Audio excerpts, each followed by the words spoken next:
Bonjour à toutes et à tous, bienvenue dans votre émission On en parle. Ce soir, ce sera une émission 100% Afrique. Nous traiterons de 3 sujets. Le premier, le Mali a-t-il eu raison de se séparer de la France? Le suivant, va-t-on vers un printemps africain? Et pour finir, France-Afrique, quel intérêt pour les Africains aujourd'hui? Tout de suite autour de la table, pour mes co-débatteurs pour traiter de ces sujets,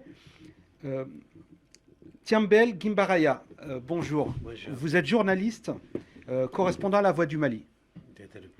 Soyez le bienvenu. Merci beaucoup. Merci à vous. J'ai Mimo Dia Ledimen. Vous êtes écrivain panafricain. On insiste sur l'appellation.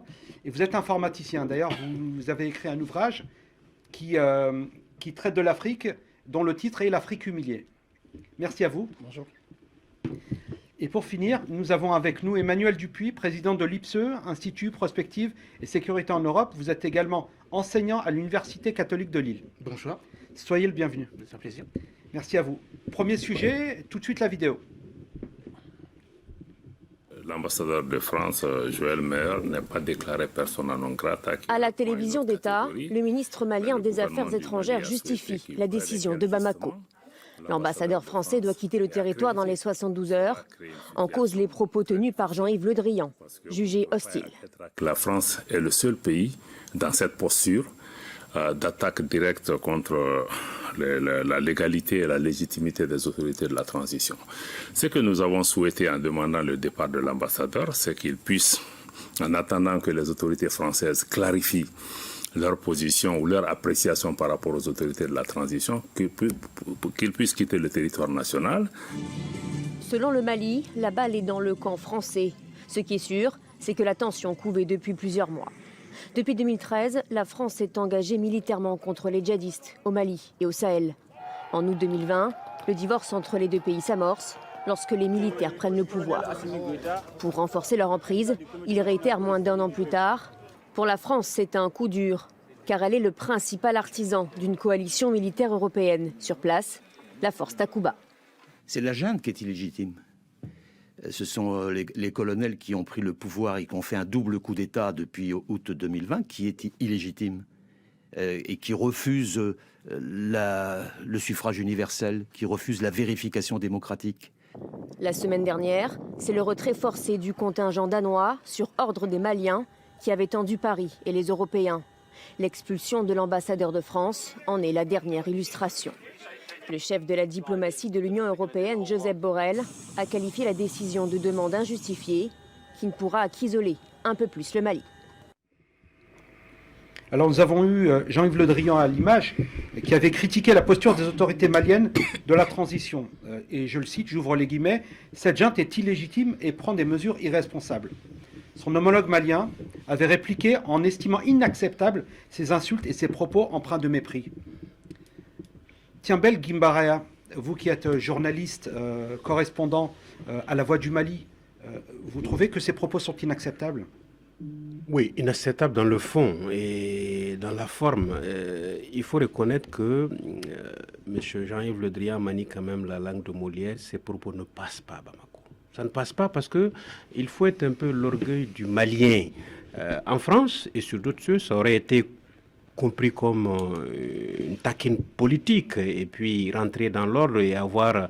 Mais l'irresponsabilité et l'illégitimité dans une situation où le pays est en proie depuis 8 ans à une guerre et un pays qui a été dominé depuis 60 ans par la France, un pays confronté à des difficultés aujourd'hui, qui est avec un partenaire qui n'arrive pas à avoir des résultats, qui perd ses fils. L'armée malienne paye le prix fort de cette. C'est vrai que l'armée africaine, les autres armées pays africains en ont perdu aussi, et la France aussi a perdu plus d'une cinquantaine d'hommes. C'est vrai, on ne frotte pas ses pieds sur tous ces morts. C'est de penser à leur famille, de se pencher devant ce fait-là. Mais une chose, c'est de reconnaître que je crois qu'il est dans la maladresse depuis le début. C'est de l'ingérence, selon vous? c'est une maladresse politique, c'est la méconnaissance. La maladresse à bon dos pour le coup. Non. Est-ce que vous ne trouvez pas que c'est de l'ingérence? C'est une méconnaissance. C'est une méconnaissance du Malien et des Maliens et des rapports de l'Afrique. L'Afrique est en mutation. Les années 60, on n'est pas dans la même logique que l'accession à l'indépendance. Les générations sont passées, plusieurs hommes politiques sont passés par là, et on n'est plus à cette phase où il y a un ton paternaliste, un ton d'imposition, une vision. Il est dépassé par sa vision et sa lecture de l'évolution politique du continent. Il y a des difficultés aujourd'hui. Il ne se fait pas comprendre parce qu'il n'est pas avec ses semblables. Ceux qui sont là aujourd'hui sont des trentenaires. Ils n'ont pas connu la colonisation, ils n'ont pas connu ces luttes que l'Afrique et la France ont connues. Quand bien même qu'ils doivent respecter que ces deux populations, ces peuples ont des liens. Il y a des liens de sang, de famille et d'histoire. Mais cela ne permet plus de parler sous un tel ton qui est jugé aujourd'hui inacceptable tout simplement en Afrique, et au Mali plus particulièrement aujourd'hui. Emmanuel Dupuy, ces propos, ils sont paternalistes, condescendants. On est encore dans la culture coloniale? Alors, ils sont paternalistes et condescendants, mais on n'est pas dans la culture coloniale. Il faut bien avoir à l'esprit que le ministre des Affaires étrangères, Jean-Yves Le Drian, a un passif, et je crois que ses propos ne sont pas tout à fait ceux de l'ensemble de la classe politique française. Lors du débat qui s'est tenu la semaine dernière, quelques heures après l'annonce donc du retour de Joël Meyer, ambassadeur de France à Bamako, un certain nombre de parlementaires ont fustigé le fait que, alors qu'il convenait d'aller vers un peu d'apaisement, avoir des mots plus châtiés, en tout cas avoir un discours moins cavalier, le ministre des Affaires étrangères est rentré dans une croisade. Et ça, c'est vrai que c'est condescendant, que c'est néocolonial ou paternaliste. Vous avez raison. Est-ce que ça engage la totalité des Français? Non. Est-ce que ça engage Ces propos n'engagent que lui. Ces propos n'engagent en tout cas qu'un Jean-Yves Le Drian. Oui et non. Jean-Yves Le Drian, quand Jean-Yves Le Drian parle, il engage évidemment la diplomatie française. La séparation des pouvoirs fait que les parlementaires n'ont absolument pas à se reconnaître dans les propos de Jean-Yves Le Drian. Je crois que le député communiste Jean-Pierre Lecoq ne s'est pas du tout reconnu dans les propos tout à l'heure de Jean-Yves Le Drian, et qu'un certain nombre de membres, même de sa majorité non plus. Là où Thiambel a raison, je crois qu'on est arrivé à une sorte de paroxysme, et donc quand on est arrivé au bout d'une crise, il ne faut pas en rajouter. Et hélas, Jean-Yves Le Drian en a rajouté. On a entendu Abdellah Diop qui s'est opposé à ces propos. Il a eu raison, le ministre des Affaires étrangères du Mali. Vous auriez dû peut-être mettre l'extrait de son homologue nigérien, qui, lors d'une conférence de presse quelques heures avant la décision malienne, avait critiqué vertement son homologue malien, Assoumi Massaoudou, à côté de Jean-Yves Le Drian, donnant l'impression que Jean-Yves Le Drian lui tenait la main pour tenir ses propos. Donc là, vous me connaissez mon attachement à l'Afrique, Thiambel également. Je ne peux pas, évidemment, faire comme si Jean-Yves Le Drian n'est pas rentré dans une croisade personnelle que nous sommes beaucoup quand même à considérer comme particulièrement mortifère, alors que c'est de l'apaisement dont il est question. Et il devrait être question. Mimo Dial et Dimen, justement, vous savez, la France est au Mali depuis 9 ans. Est-ce que c'est pas 9 ans de trop, et je vous repose la question, le Mali a-t-il eu raison de se séparer de la France? Juste, la France n'est pas au Mali depuis 9 ans. Une opération militaire. Une opération militaire, bien sûr. mais les choses soient claires. Donc, de fait, la France est présente au Mali depuis 9 ans. Mais la France était présente bien avant. Oui, bien avant, mais depuis l'opération Barkhane, depuis 9 ans. L'opération Barkhane, depuis, effectivement, le 9 janvier 2013. C'est ça. Oui, je pense que c'est une très très bonne question, et moi je vais répondre à cette question très très facilement. Parce qu'aussi, il faudra se rappeler de l'histoire, parce que les faits sont sacrés et les commentaires sont libres, comme on a l'habitude de le dire. Parce qu'il faudra vraiment rappeler déjà l'origine du mal. Parce que c'était en 2010, 2011, 2013, beaucoup de faits se sont passés. En 2010, il y a eu, en 2011, Muammar Kadhafi est tué, mais précédemment, il y a eu le printemps arabe. Après, il y a eu, disons, la naissance du mouvement Moudjahou, le mouvement djihadiste, qui est né justement à partir, plutôt de l'Ansardine, qui est né à partir disons, qui est créé par Iyad Ghali, qui est un ancien combattant de Muammar Kadhafi. Après, il y a eu cette union entre le MNLA, Mouvement pour la libération nationale de l'Azawad, qui est piloté justement, qui a travaillé ensemble avec Ansardine, et qui ont su disons, annexé la ville de Gao. Et quand il y a eu le coup d'État au niveau du Mali. Donc tout part à partir du coup d'État du capitaine Sanogo. Donc c'est ça qui a destitué le Mali. Et par la suite, vous avez vu, c'est des jours d'alliance entre les mouvements djihadistes et les indépendantistes du mouvement d'Azawad. Et donc c'est des jeux d'alliance extra. Donc tout ça a une origine. Depuis que Kadhafi a été tué volontairement, donc le djihadisme au niveau du Mali, ça s'est propagé. Et aussi, il faudra avoir le courage de le dire, celui qui finance ces mouvements djihadistes-là, c'est l'Arabie Saoudite et le Qatar qui ont su détropicaliser le problème au niveau du Mali. Rappelons que c'est le Qatar qui finance le mouvement MNLA. Ça, c'est quelque chose de vrai. Maintenant, concernant le comportement belliqueux et belliciste de la France, ça, tout le monde le sait. Chambel a dit tout à l'heure que c'est une méconnaissance de la part du ministre français des Affaires étrangères, en l'occurrence. Vous pensez que c'est une maladresse ou c'est justement ce n'est pas un une dérapage volontaire? Oui, c'est un dérapage volontaire et disons c'est un mépris, c'est un paternalisme que la France a vis-à-vis du Mali. Et ça, ce paternalisme, ça a duré depuis des années, depuis une centaine d'années, ça a duré. Mais à un moment donné aussi, il faudra que la France change de fusil d'épaule et qu'elle apprend surtout à respecter le peuple africain. Parce que le peuple africain d'avant et aujourd'hui n'est plus les mêmes. Parce que les temps changent, les mentalités changent et les gens apprennent leur histoire. Donc aujourd'hui, nous sommes dans une période où l'homme africain a décidé de s'accaparer de son histoire et de se battre pour sa souveraineté. Rappelons aussi que le Mali est un État souverain. Vous ne verrez jamais, l'État malien critiquer la politique interne de la France. Donc, sur quelle base la France se permet-elle pour aller critiquer le régime malien? Enfin, la souveraineté du Mali a quand même été atteinte, puisque le pays a été parcouru et traversé par l'armée française pendant ces 9 années. Et d'où ma question, est-ce que ce n'est pas 9 ans de trop, justement, Justement, c'est une bonne question, parce que rappelons aussi quelque chose d'essentiel. Et j'ai une question. Rappelons juste quelque chose d'essentiel. En 2013, il y a eu le déploiement de la force française que l'on appelle justement la mission Serval. Après, la mission Serval a été remplacée en 2015 par la mission, Barkhane. Donc Serval était 3000 hommes, Barkhane jusqu'à 4500 hommes. Et récemment, le 13 janvier 2019, il y a eu le déploiement de la mission Takuba de 6000 hommes. Donc si on fait la sommation de toutes ces missions... Européens qui sont... Avec les Européens, justement. Donc on se retrouve avec 5100 soldats français. À côté de ces missions, de ces diverses missions qui se sont succédées les unes après les autres, il y a eu justement la force MINUSMA qui est composée de 15 000 soldats. La somme, on se retrouve avec 20 000 soldats contre 200 djihadistes. Donc si on fait le rapport, on se retrouve avec un djihadiste pour 99 soldats français. Et jusqu'à présent, on voit qu'il n'y a pas de 200 djihadistes. Non, il n'y a pas 200 djihadistes. Non, il n'y a pas 200. Je vous laisse réagir et j'ai une question pour vous. Il n'y a pas 200 djihadistes. Donc je crois qu'il faut revenir un petit peu sur la chronologie que vous avez évoquée. Alors, premièrement, la question de l'enquistement des groupes armés, ce qu'on appelle les groupes armés terroristes ou les groupes armés tout court, a deux logiques. Depuis l'indépendance, il y a toujours eu un irrédentisme touareg, peul, toubou, et il s'est exprimé de manière plus ou moins violente. Le MNLA n'est pas né d'une intervention extérieure. Le MNLA a toujours eu une vocation, je parle sous le contrôle de notre ami, d'autonomiste, ou même pire, indépendantiste, ce qu'on appelle l'irrédentisme. Et depuis, je crois, 1963, de manière régulière. Bon. Qu'il y ait une corrélation entre la chute de Muammar Kadhafi, le retour de ce qu'on appelle la Légion Touareg ou la Légion Verte, est une réalité. Ça a évidemment été un facteur aggravant. Explicatif, mais pas suffisamment. Deuxièmement, les groupes armés terroristes sont nés bien avant 2012, avec le coup du capitaine Sanogo, puisque les groupes armés terroristes ont migré, ou ne cessent de migrer, de l'Afrique du Nord vers l'Afrique, le septentrion malien, et maintenant les pays riverains du Golfe de Guinée depuis 1990.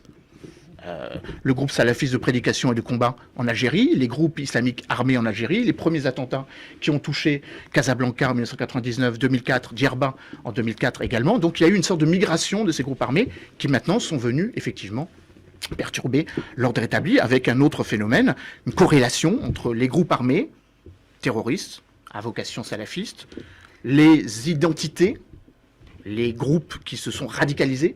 Par exemple, le Front de Libération de Massina, qui est un groupe radicalisé sous l'égide du prédicateur Amadou Koufa, donc pour la communauté Peul. Et puis, bien évidemment, vous avez raison, les groupes armés, différents groupes armés, Touareg, le Gatia en est un, la plateforme en est un autre, le mouvement pour le salut de l'Azawad, né effectivement du démantèlement du MNLA. Et puis, je termine d'une phrase. Et ensuite, je vous pose c'est très important, évidemment aussi, le narcotrafic. Tous ces groupes se sont financés en faisant cause commune avec des groupes qui n'avaient pas une Comme vocation beaucoup de groupes à travers djihadiste, particulièrement en Afrique de l'Ouest, parce que le narcotrafic ayant été combattu avec une certaine efficacité en Amérique latine, a migré vers l'Afrique. Donc tout ça a créé effectivement une corrélation donc, de l'instabilité étatique. Je rappelle quand même que la force française est arrivée au Mali à la demande d'une autorité de transition malienne, John Kanda Traoré. Alors évidemment, il y a beaucoup de réflexions sur le fait que ce soit lui qui a écrit ou François Hollande qui lui a demandé d'écrire la demande, mais que l'opération Barkhane, Serval, puis Barkhane, du 9 janvier 2013 à août 2014, puis Barkhane depuis, puis l'opération de la MINUSMA, sont toutes votées au Conseil de sécurité des Nations Unies. Il faut le rappeler. Ce n'est pas une intervention illégitime. Alors, Emmanuel Dupuis, ma question est, vous savez, aujourd'hui, la réflexion est portée au niveau de l'Europe d'une armée européenne. Est-ce que l'Afrique n'a pas tout intérêt à s'organiser, à avoir une armée africaine, justement pour combattre ces groupes armés terroristes? Déjà, est-ce que vous pensez que ce n'est pas réalisable? Déjà, c'est pas réalisable en Europe, donc je ne vois pas pourquoi ce serait réalisable en Afrique. Néanmoins, pourquoi ce ne serait pas réalisable en Europe? Parce qu'il n'y a pas de notion, il n'y a pas d'avancée sur la notion d'armée européenne. Il y a des avancées en termes de mise en commun de moyens. Enfin, la réflexion est portée aujourd'hui. Mais pas moi, je d'une vous pose armée la question. Pas d'une armée par européenne. rapport à l'Afrique, est-ce que vous pensez... Non, mais les mots ont leur importance. Vous avez parlé d'une armée européenne. Oui. Ou d'une armée africaine. C'est ta réflexion. Et oui, en effet. Non, il n'y a pas d'armée. Non, la transposant... réflexion sur une armée européenne, non, c'est pas vrai. Il y a des réflexions sur un fonds européen de défense, sur une initiative européenne d'intervention, sur un budget consacré aux opérations extérieures, sur ce qu'on appelle une base industrielle technologique de défense européenne, pour avoir plus de corrélation et plus de coopération, avec une projection de force potentielle, mais il n'y a pas un assentiment général sur une armée européenne. Je vais employer votre sémantique. Et pareil sur l'Afrique. Vous parlez de coopération. Est-ce qu'il est possible d'avoir une coopération africaine pour combattre justement ces groupes armés terroristes? Ça existe. Ça a été lancé en juillet 2014, ça s'appelle la CARIC, Capacité africaine de réaction immédiate aux crises. Le problème, c'est que ça n'a pas été mis en place de manière immédiate. D'ailleurs, quels sont les freins? Beaucoup de difficultés de politique entre les différents pays pour le niveau d'engagement, la génération de force. On le voit d'ailleurs avec la mise en place de la force conjointe du G5 Sahel, qui est efficace ou efficiente à hauteur de 25% seulement. Et puis, il faut aussi rappeler un peu d'histoire ou faire un petit peu de sémantique. La MINUSMA est arrivée, la mission multidimensionnelle des Nations Unies, parce que la mission multidimensionnelle ouest-africaine, la MISMA, n'était pas en capacité de remplir la mission. Donc, je ne suis pas totalement négatif sur l'idée qu'on tente vers une africanisation de la sécurité. On voit bien quand même qu'il y a un hiatus qui est en train de se faire entre les pays ouest-africains eux-mêmes. Sur les 5 pays engagés dans la lutte contre le terrorisme dans le cadre du G5 Sahel, la Mauritanie, le Mali, le Niger, Burkina Faso et le Tchad, 2 ont un destin non démocratique, avec un coup d'État. Le 18 août 2020 au Mali, puis le deuxième coup, comme on dit, le 24 mai 2021, et puis évidemment, depuis le 24 janvier, le Burkina Faso. Donc c'est un peu compliqué d'avoir des États qui sont en capacité de mutualiser des capacités de défense, quand ces mêmes États viennent juste de sanctionner le Mali. J'aurais dû d'ailleurs résumer mon propos à ça.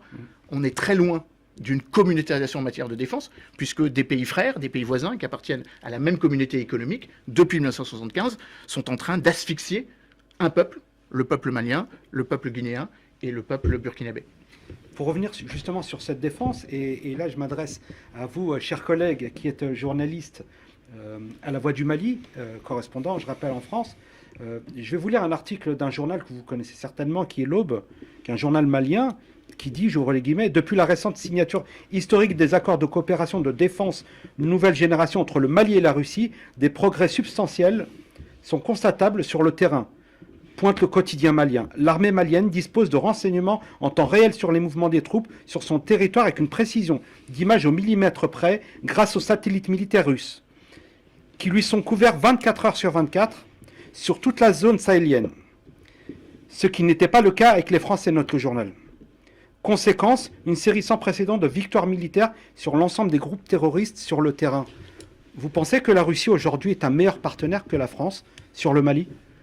Le partenariat avec la Russie ne date pas de maintenant, mais c'est vrai qu'il faut reconnaître depuis la coopération avec la Russie, technique avec la Russie, l'armée malienne s'est dotée de matériel militaire. On a pu constater un avantage certain sur le terrain par rapport à la sécurisation des populations, par rapport à des victoires sans difficulté non plus. Mais je n'irai pas jusqu'à dire que c'est au millimètre près. C'est toujours difficile et compliqué. Je reprends les propos du journal. Oui, mais en réalité, il y a eu des progrès. Moi, je suis d'une zone à 395 km de Bamako, à la frontière de la Mauritanie. C'est plus que du banditisme résiduel. Ces jeunes ont été refoulés vers la frontière mauritanienne. Je signale que cette bande frontalière avec la Mauritanie est aussi large que le nord. Et donc, on peut faire des intrusions de Gao, de Kidal, en passant par Léré, sans passer par Bamako. Donc, le Mali est un vaste territoire, c'est un grand pays. C'est vrai, même au centre, on a des retours. Mais en même temps, le problème n'est pas résolu et résorbé. Mais peut-être qu'il y a des avancées significatives qui fondent un espoir que c'est une des solutions. Maintenant, la difficulté de résultat, de collaboration avec la France sur cette zone-là pendant l'opération Barkhane a fortement impacté sur la difficulté de résultat.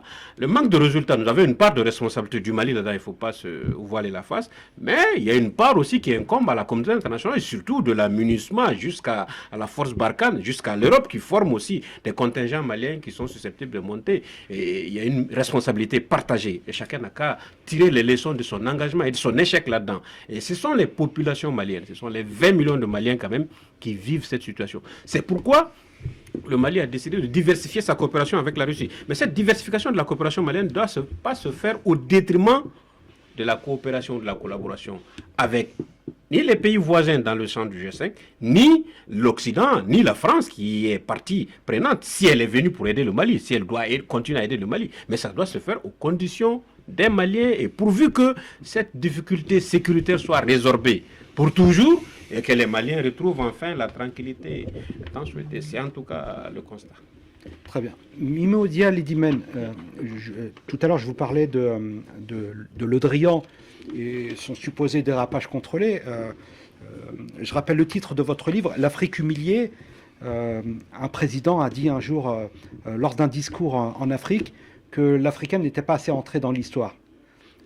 Alors, pour le coup, je ne vais pas vous parler de façon globale de l'Afrique parce que ce sera le sujet suivant, mais comment voyez-vous les perspectives de développement au Mali et justement sur l'aspect sécuritaire? Comment voyez-vous l'avenir? D'accord. Si vous me le permettez, avant de répondre à votre question, j'aimerais vraiment rebondir par rapport à ce que vient de dire Emmanuel, bien sûr, je vous en prie, qui disait tout à l'heure que justement que la présence, en tout cas la présence de la mission Barkhane ou Takuba au niveau du Mali était quelque chose de légal parce qu'ils ont eu l'autorisation du Conseil de sécurité de l'ONU. Enfin, des autorités maliennes d'abord. Oui, je sais, oui, c'est ce que j'ai dit. Donc, j'aimerais juste rappeler une chose.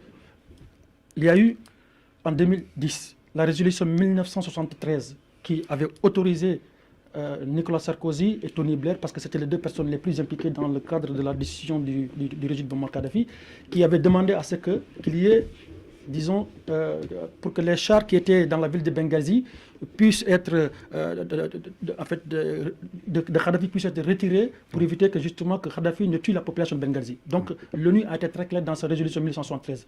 Donc quand l'ONU dit aux gens, allez-y, faites ceci, les gens y vont et ils font autre chose. Donc la résolution 1973 ne signifiait pas en aucun cas qu'il fallait justement tuer Kadhafi, ni qu'il fallait changer de régime. Donc on a vu comment l'ONU a fait, elle a outrepassé cette résolution pour aller faire autre chose. Donc c'est pour cette raison que moi je vais dire aussi aujourd'hui... Vous pensez que c'est l'ONU qui a tué Kadhafi? Mais je dirais même pas que c'est l'ONU, c'est Nicolas Sarkozy qui a tué Kadhafi, parce qu'il ne s'agit en aucun moment... Il y a des risques. Il n'y a pas de doute que c'est une vérité, tout le monde le sait.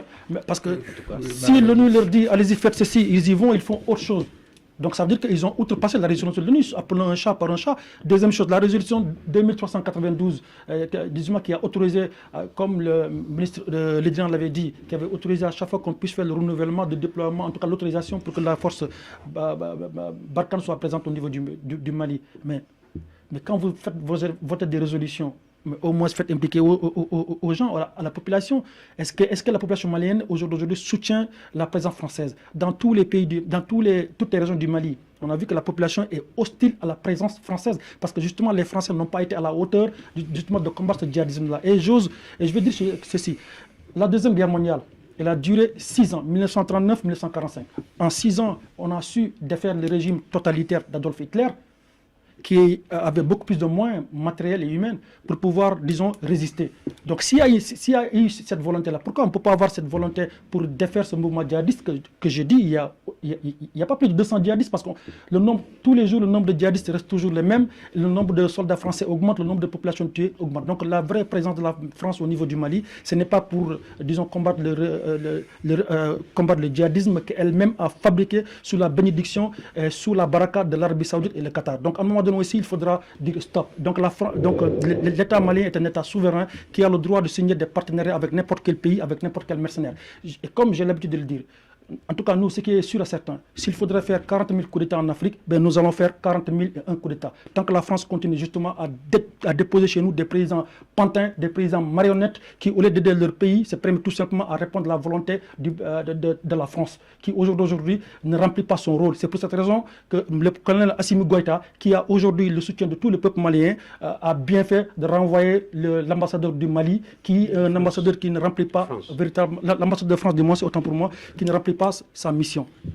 Une réaction, Emmanuel Dupuis, pensez que il n'a pas été renvoyé parce qu'il ne remplit pas sa mission. Il a été renvoyé parce que c'est un jeu diplomatique. C'est pas au Mali de déterminer si l'ambassadeur Joël Meyer a rempli sa mission, comme du reste il n'est pas à la France. Il n'appartient pas à la France de définir si oui ou non l'ambassadeur du Mali, qui a été renvoyé il y a 1 an et demi, remplissait sa mission. D'ailleurs, bien sûr. Je rappelle que c'est pas la France qui l'a. Je rappelle que c'est pas la France qui l'a rappelé, mais c'est bien les autorités maliennes de l'époque qui avaient rappelé l'ambassadeur. Oui, on ne se trompe pas. Oui. Bon, moi, je respecte les propos de chacun et chacun a le droit de dire par rapport à son histoire. Et on n'a pas la même histoire. Exactement. Attention, la présence française n'est pas là pour annihiler la population malienne. Elle a répondu à une demande d'un gouvernement malien. Alors après, que vous jugiez qu'il soit illégitime, après moi, c'est pas à moi de dire si l'élection de 2018 d'Ibrahim Boubacar Keïta, le réélisant, est légitime ou pas. C'est aux Maliens de le dire.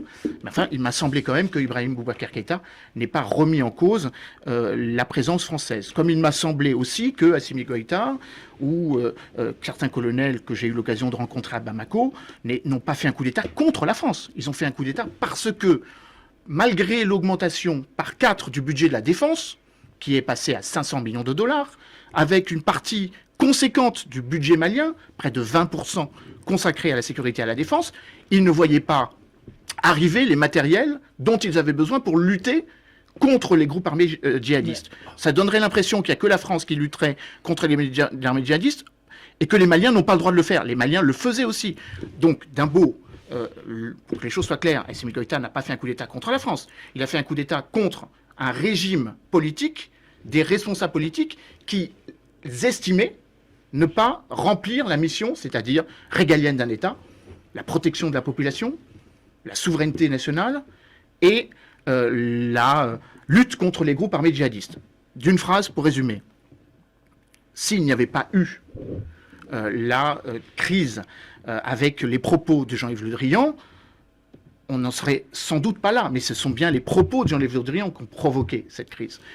Alors après, juste compléter un petit peu les propos. Vous êtes d'accord sur le fait, pour vous, c'est l'homme qui a pris la parole.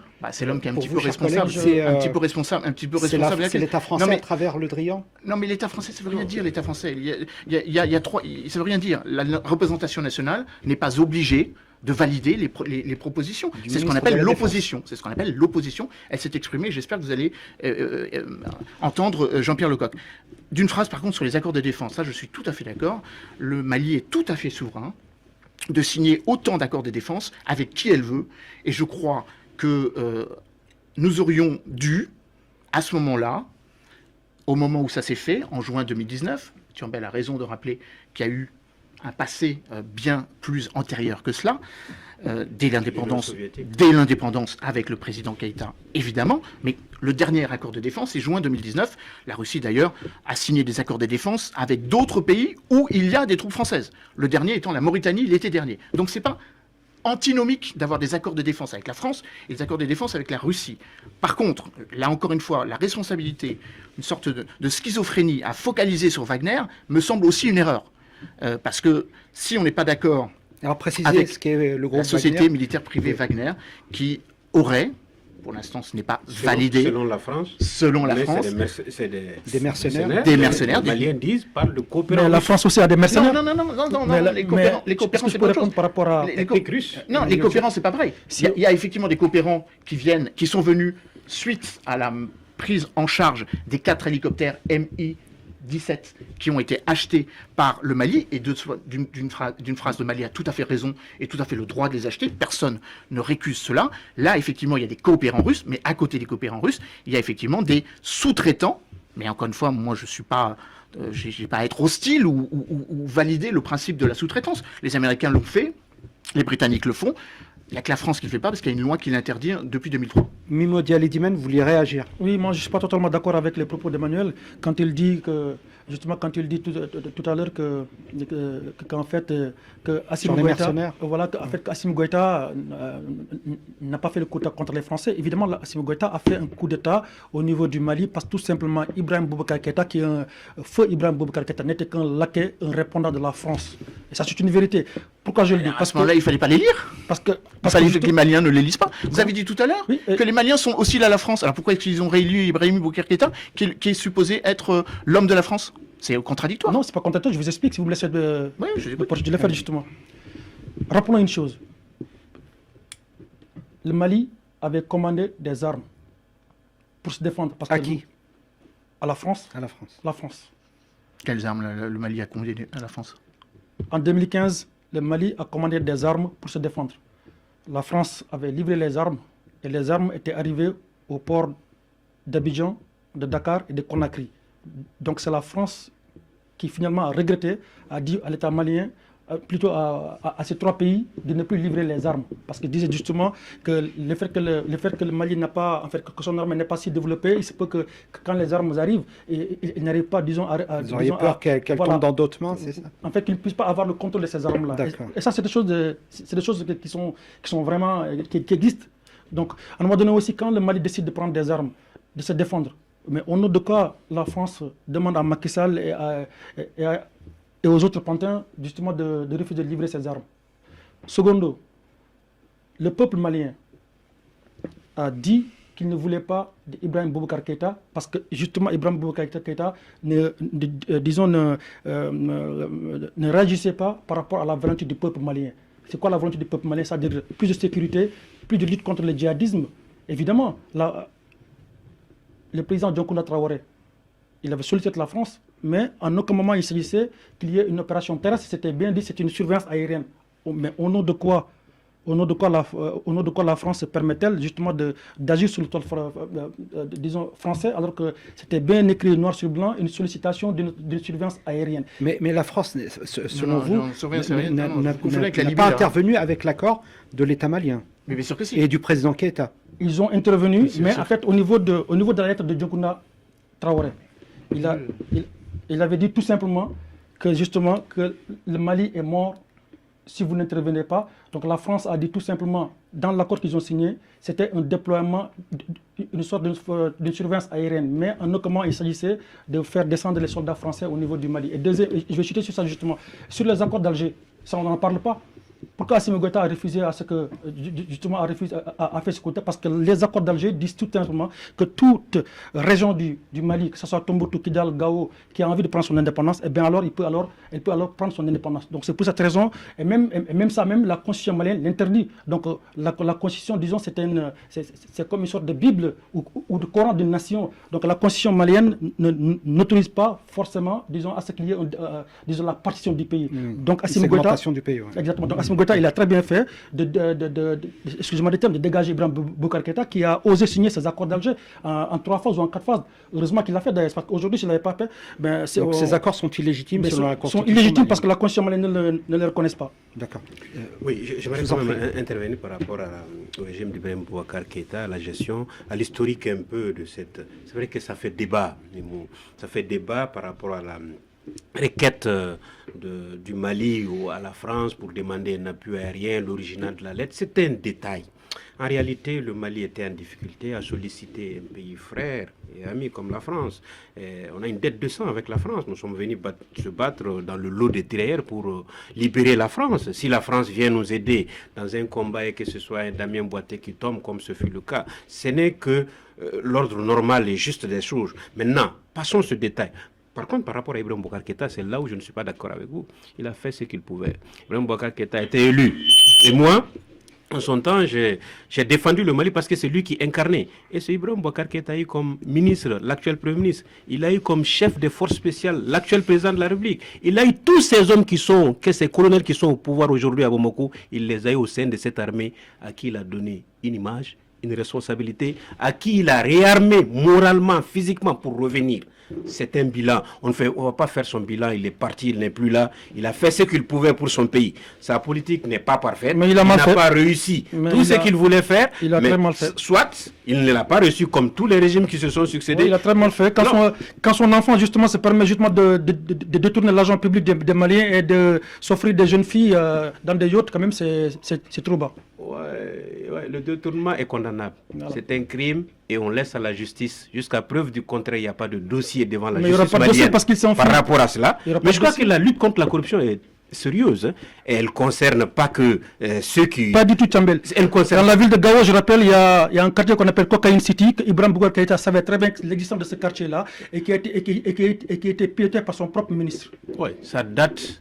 Le quartier dont vous parlez, ces événements et cette déferlante-là, ça date d'avant le régime du Babou Boubacar Keïta. Je vous rappelle bien qu'on a eu quand même des avions qui ont été brûlés dans le nord du Mali et des cargaisons ont été convoitées dans cette zone-là. Et cette zone, l'histoire de cette zone d'ailleurs, on a un héritage de la guerre d'Algérie dont on nous a refoulé les djihadistes. Aguel Ok, c'était pas sous Ibeka. On a connu des difficultés, ça c'est la réalité. Les liens de sang avec cette zone, avec ce pays frère-là, sont des réalités également. Le Mali, en réalité, nous sommes face à une situation, une complexité de cette situation-là dépasse les frontières maliennes, nous dépasse nous-mêmes. Je crois qu'il faut l'analyser sous cet angle-là et voir les avancées et tirer les leçons pour se projeter et non compliquer la situation davantage. Donc la France n'a pas franchement, sois sincère, mon frère Tchambel, est-ce que la France n'a pas les moyens sérieusement pour combattre le djihadisme? Sincèrement. La France est intervenue, mais ça n'a pas donné de résultat. Là, je ne rejoins pas personne en disant qu'il y a un déficit de résultats dans la lutte contre ce djihadisme. Alors, on va conclure sur ce sujet. Alors, je vous donne le dernier mot, Emmanuel Dupuy, et on passe au sujet suivant. Vous m'excuserez ce tropisme professoral. Il y a une grande différence déjà, il ne faut pas tout mélanger. L'opération Serval, ce n'est pas l'opération Barkhane. L'opération Serval, elle est d'une efficacité redoutable. 9 janvier, première intervention militaire, la ville de Tombouctou est libérée le 2 février. Donc, en 2 semaines, la plupart des villes sont libérées. Gao, Kidal, Tombouctou. Après que les forces françaises, empêchent les forces maliennes de rentrer dans Kidal, est une réalité, et je suis le premier à dire que c'est une erreur monumentale, et que la compromission avec un certain nombre de mouvements sécessionnistes, non djihadistes, tels que les MNLA, est aussi une erreur. On est venu pour recouvrer la souveraineté du Mali, sauf à Kidal, et ça, encore une fois, ça doit nous interpeller. Alors, l'opération Serval, une opération de contre-terrorisme, est une efficacité redoutable. On empêche les terroristes de descendre sur la rive gauche, donc du fleuve Niger, donc laissant penser que Bamako était atteignable. Premier élément. Deuxième élément, les accords d'Alger. Les accords d'Alger, la France n'y est pour rien du tout. Ah, pas du tout. Non, les accords d'Alger, la France n'est même pas membre, observateur, hein, je vous le rappelle.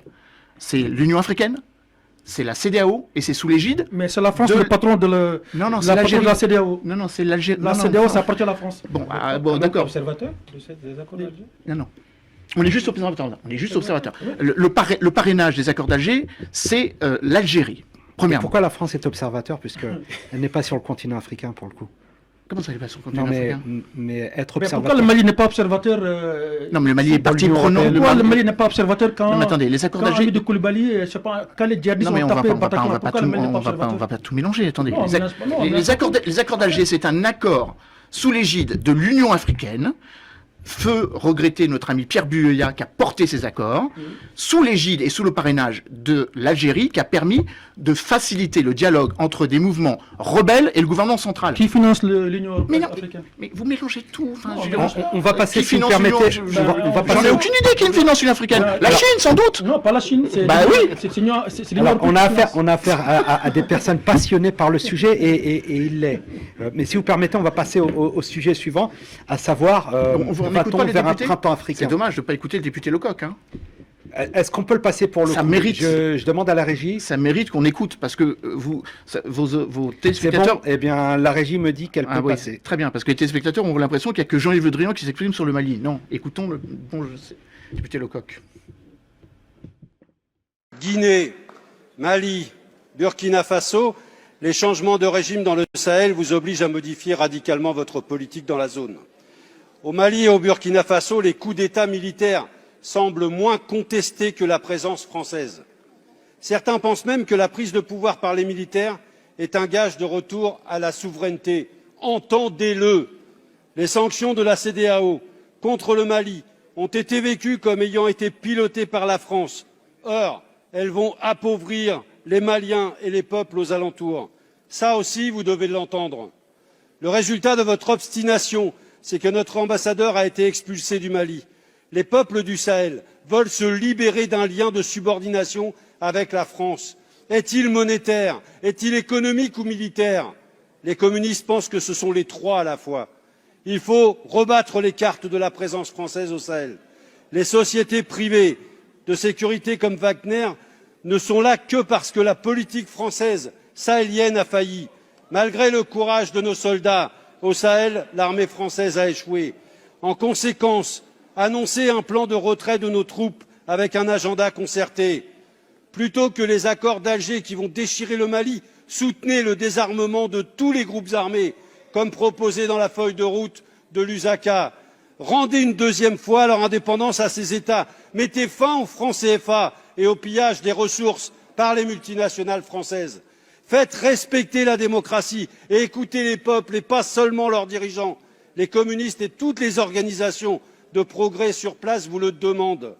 Nous l'avons constaté avec la plus grande gravité lors du colloque Ama Donsoko à Dakar la semaine dernière. Si vous aviez fait tout cela, ces coups d'État se seraient heurtés à une résistance populaire forte.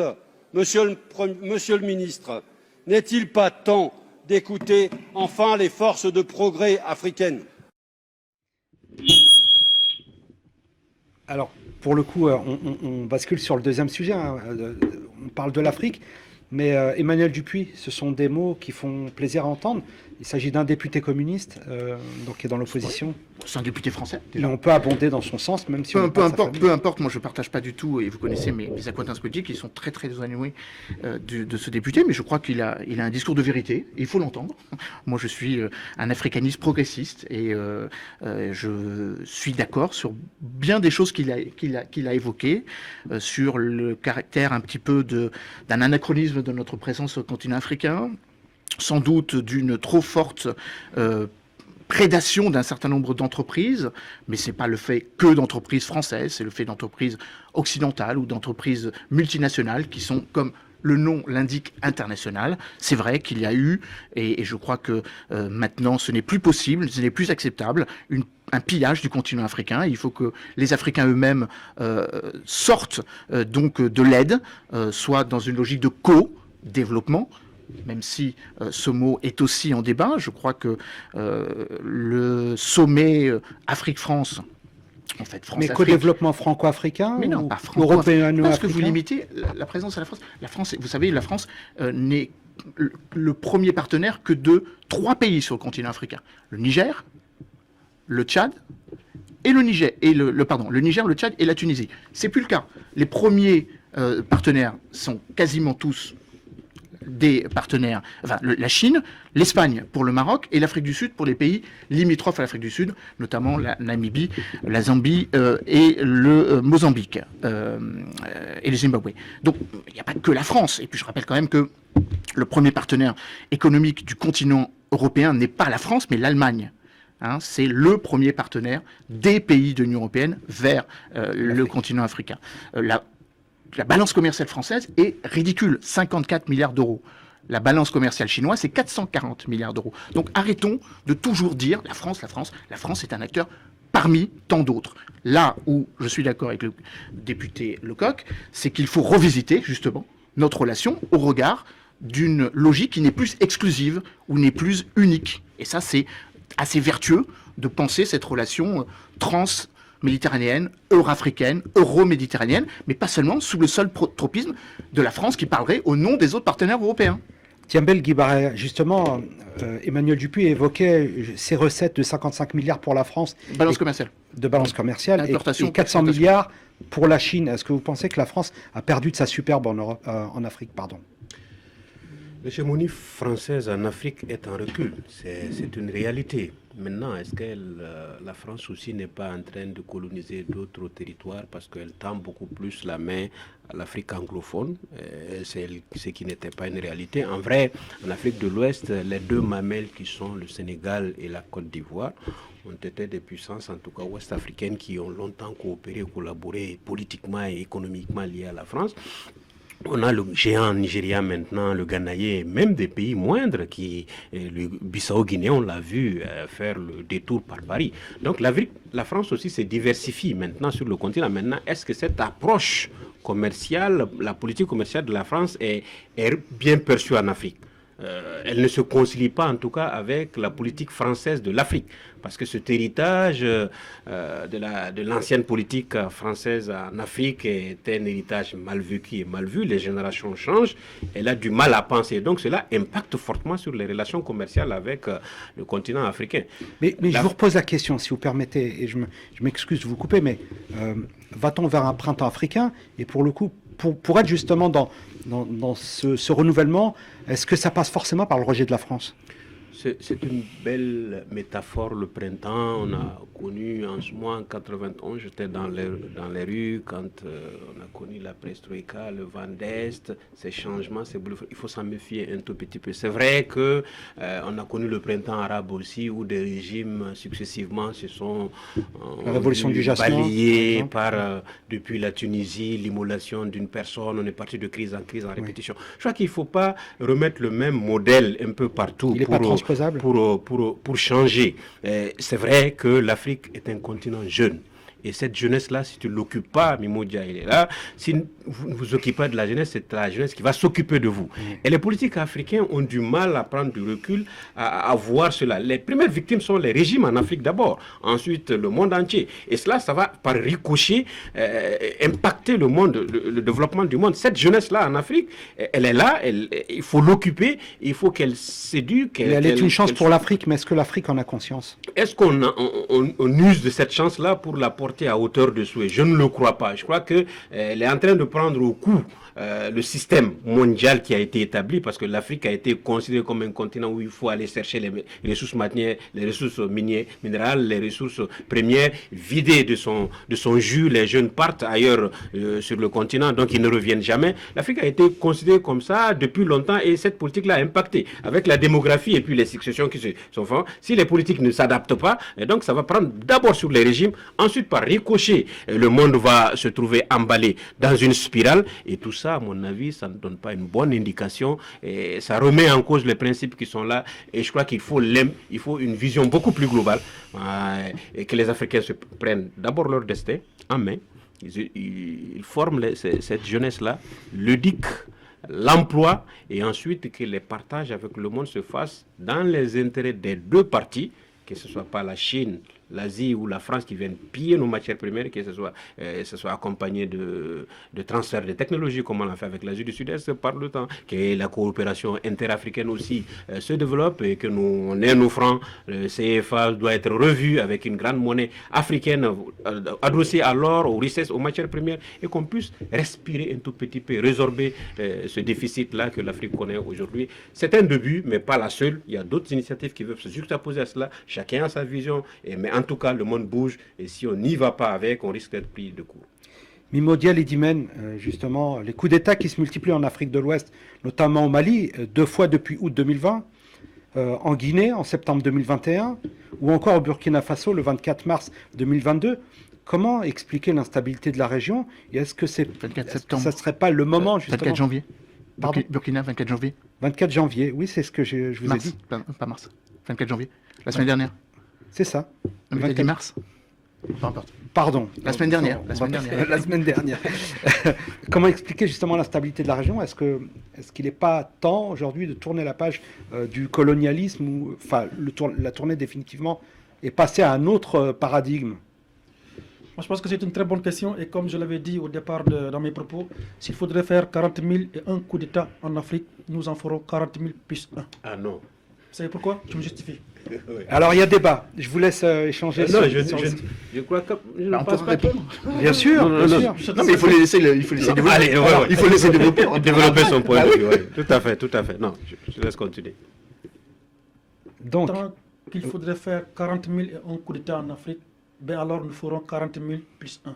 Tant que la France continue à déposer chez nous des présidents pantins, des laquais, des marionnettes, qui, au lieu de répondre les aspirations de leur peuple, se permettent de répondre aux aspirations de leur patron, qui est M. Emmanuel Macron. Parce que, comme j'ai l'habitude de le dire, la vocation des militaires, ce n'est pas de faire des coups d'État. La vocation des militaires, c'est de rester dans sa caserne pour protéger le pays.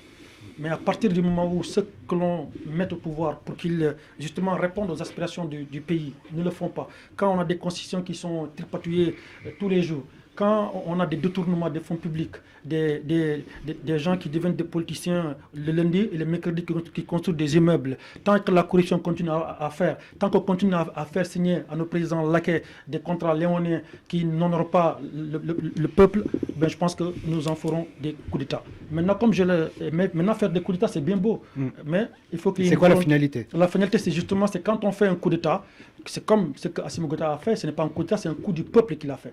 Donc, il va falloir que ces gens qui font des coups du peuple puissent restaurer la démocratie, créer des institutions solides, faire à l'image disons de Jerry Rawlings, qui a su mettre en place justement des institutions solides. Comme ça, même si un diable vient, il ne pourra pas justement modifier ces constitutions. Parce que n'oublions pas que la plupart des problèmes que nous avons en Afrique, c'est lié justement à des changements de façon récurrente et exponentielle de la constitution. C'est pour cette raison que tant qu'on ne gère pas la question fondamentale qui est la question politique et la question institutionnelle, la question souveraine, justement, on ne va jamais s'en sortir.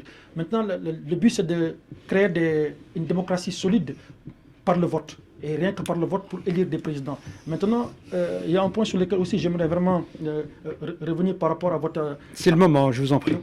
Par rapport à votre question. Vous savez, l'Afrique a soif vraiment d'aller de l'avant. Parce que ce n'est pas normal que tous les peuples du monde évoluent. La Chine, l'Asie, le Moyen-Orient, partout. Et les Africains restent toujours sur le même point. Moi, par exemple, je donne juste mon exemple. Moi, je ne suis pas à la base, je ne suis pas ni économiste, ni journaliste, je suis informaticien et biologiste. Si je produis des livres, c'est parce que justement, je n'ai pas envie d'être cantonné dans ma bulle, en disant ouais, que j'ai mon travail, je gagne bien ma vie, je ne jette pas mon peuple. Non, le but, c'est pas ça. Le but, justement, c'est quand on a un minimum de connaissances, c'est de mettre sur la place publique les connaissances que l'on a pour que le peuple africain puisse en accaparer et aller de l'avant. També l'a dit tout à l'heure. Aujourd'hui, l'Afrique doit s'approprier de la science si on veut aller de l'avant. On doit s'approprier de la science, on doit investir dans la recherche, dans le développement, on doit aussi investir, disons, dans le transfert de technologie. Parce que la Chine aujourd'hui, si la Chine s'est développée, c'est parce que justement, quand une entreprise américaine se déploie en Chine, la première condition, c'est est-ce que vous êtes capable de faire le transfert de compétences. Si oui, vous êtes le bienvenu. Sinon, vous n'êtes pas le bienvenu. Donc, est-ce qu'en Afrique, il y a ces transferts de compétences? Non, au contraire, ils font signer à nos présidents laquais des contrats léonais qui n'honorent pas les pays. Après, finalement, c'est la famille du président qui s'en accapare du pouvoir. La jeunesse, c'est cet autre pétrole, en fait, qui n'est pas bien exploité par le continent, en fait. Oui, évidemment, mais justement, le pétrole, par exemple, il faudra que vraiment, d'où l'importance, comme je l'ai dit tout à l'heure, comme També l'a souligné, d'investir dans la recherche et le développement. Si on a le pétrole et qu'on n'a pas les moyens justement de les exploiter, on sera toujours obligé de faire appel à des multinationales qui nous exploitent. Total, mais justement, il y a Total, il y a Areva. Aujourd'hui, quand j'entends par exemple la France dire partout, il faut des voitures propres, extra, on dirait que la France a des minerais d'uranium ici, mais on se dit, mais à quel jour à quel jeu joue la France. On ne comprend rien.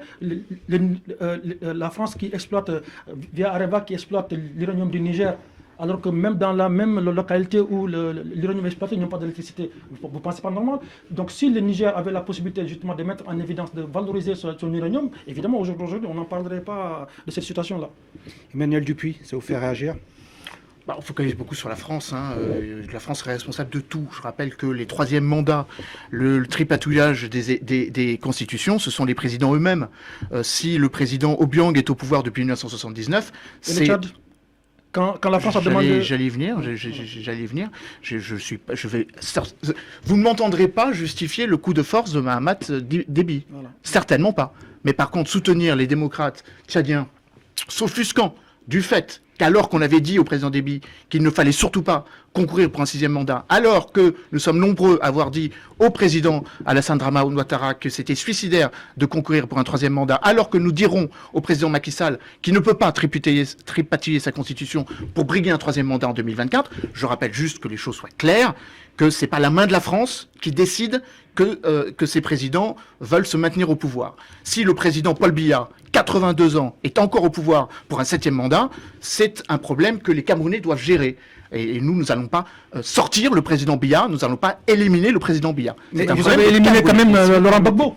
Si vous permettez, Emmanuel Dupuis. Laurent Gbagbo, il est encore vivant. Laurent Gbagbo, je rappelle que c'est les militaires français qui ont attaqué sa résidence. Alors, Emmanuel Dupuis. Moi, je réécris jamais l'histoire. Moi, je ne fais que l'analyser. Alors, sur la Constitution, si vous permettez, juste une chose. Sur la Condé, qui avait été renversé après avoir brigué en octobre 2020 un 3e mandat, après avoir changé la Constitution uniquement pour se présenter à nouveau. Vous pensez que c'est quelque chose de convenable? Bien sûr que non.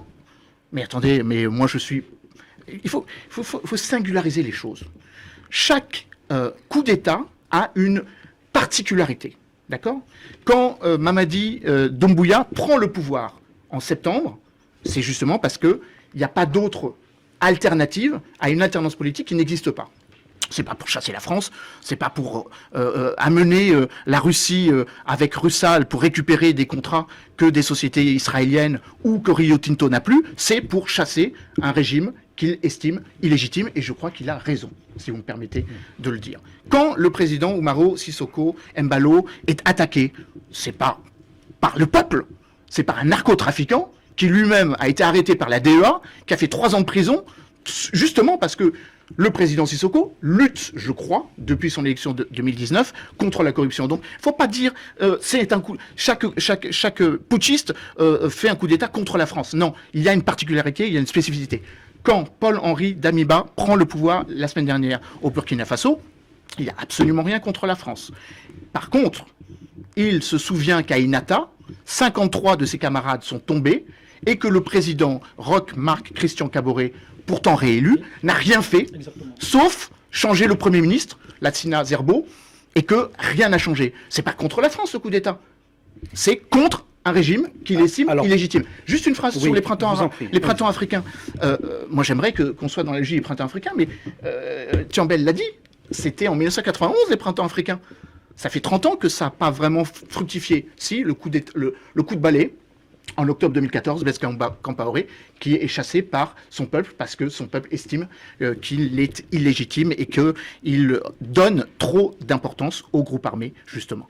Donc je crois par contre qu'il y a sans doute effectivement une nouvelle forme d'activisme qu'il faut écouter.